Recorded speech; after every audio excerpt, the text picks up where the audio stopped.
ಶಿಡ್ಲಘಟ್ಟ ದಿಬ್ಬೂರಹಳ್ಳಿ ಮಾರ್ಗದ ಹನುಮಂತಪುರ ಗೇಟ್ ಬಳಿ ನಡೆಯುವ ಹೈಟೆಕ್ ರೇಷ್ಮೆಗೂಡು ಮಾರುಕಟ್ಟೆ ನಿರ್ಮಾಣಕ್ಕೆ ಭೂಮಿ ಪೂಜೆ ಸೇರಿ ಇತರೆ ಕಾರ್ಯಕ್ರಮಕ್ಕೆ ಸಿಎಂ ಸಿದ್ದರಾಮಯ್ಯ, ಡಿಸಿಎಂ ಡಿಕೆ ಶಿವಕುಮಾರ್ ಸೇರಿದಂತೆ ಅನೇಕರು ಭಾಗವಹಿಸುತ್ತಿದ್ದು, ಸಿದ್ಧಗೊಳ್ಳುತ್ತಿರುವ ವೇದಿಕೆ ಸಿದ್ಧತೆಗಳನ್ನು ಶಿಡ್ಲಘಟ್ಟ ಕಾಂಗ್ರೆಸ್ ಮುಖಂಡ ರಾಜೀವ್ ಗೌಡ ವೀಕ್ಷಿಸಿದರು. ಈ ವೇಳೆ ಮಾತನಾಡಿದ ಅವರು, ಹಲವು ವರ್ಷಗಳ ನಂತರ ನಮ್ಮ ಪಕ್ಷದ ಸಿಎಂ, ಡಿಸಿಎಂ ನಮ್ಮ ಕ್ಷೇತ್ರಕ್ಕೆ ಆಗಮಿಸುತ್ತಿದ್ದು ಇದು ಹೆಮ್ಮೆಯ ವಿಷಯ. ಇದು ಸರ್ಕಾರಿ ಕಾರ್ಯಕ್ರಮವಾಗಿದ್ದು ಶಿಷ್ಟಾಚಾರದಂತೆ ಅಧಿಕಾರಿಗಳು ಕಾರ್ಯಕ್ರಮವನ್ನು ನಡೆಸಿಕೊಡುತ್ತಾರೆ. ಆದರೆ ನಾವು ನಮ್ಮ ಪಕ್ಷದ ಪರವಾಗಿ ಅವರನ್ನು ಸ್ವಾಗತಿಸಿ ಬರಮಾಡಿಕೊಳ್ಳಬೇಕಿದೆ ಎಂದರು.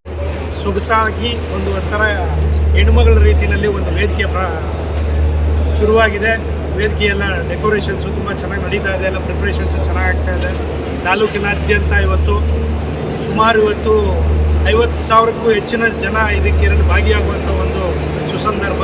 ಇವತ್ತು ಒಟ್ಟಾರೆ ನಮ್ಮ ಮುಖ್ಯಮಂತ್ರಿಗಳಾದ ಸಿದ್ದರಾಮಯ್ಯನವರು, ಉಪಮುಖ್ಯಮಂತ್ರಿಗಳಾದ ಡಿ.ಕೆ. ಶಿವಕುಮಾರ್ ಅಣ್ಣವರು ಹಾಗೂ ಎಲ್ಲ ಕ್ಯಾಬಿನೆಟ್ ಸಚಿವರುಗಳು ಕೂಡ ಈ ಒಂದು ಕಾರ್ಯಕ್ರಮದಲ್ಲಿ ಭಾಗಿಯಾಗುವ ಒಂದು ಸುಸಂದರ್ಭ.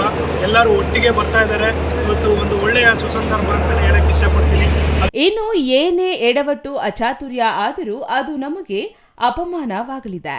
ನಮಗೂ ನಮ್ಮ ಪಕ್ಷಕ್ಕೂ ಕೆಟ್ಟ ಹೆಸರು ಬರಲಿದೆ. ಆದ್ದರಿಂದ ಸಂಯಮ ಕಾಪಾಡಿಕೊಂಡು ಕಾರ್ಯಕ್ರಮದ ಯಶಸ್ಸಿಗೆ ಸಹಕರಿಸಬೇಕೆಂದು ಕಾರ್ಯಕರ್ತರಲ್ಲಿ ಮನವಿ. ಛಾಯಾ ರಮೇಶ್, ಸಿಟಿವಿ ನ್ಯೂಸ್, ಶಿಡ್ಲಘಟ್ಟ.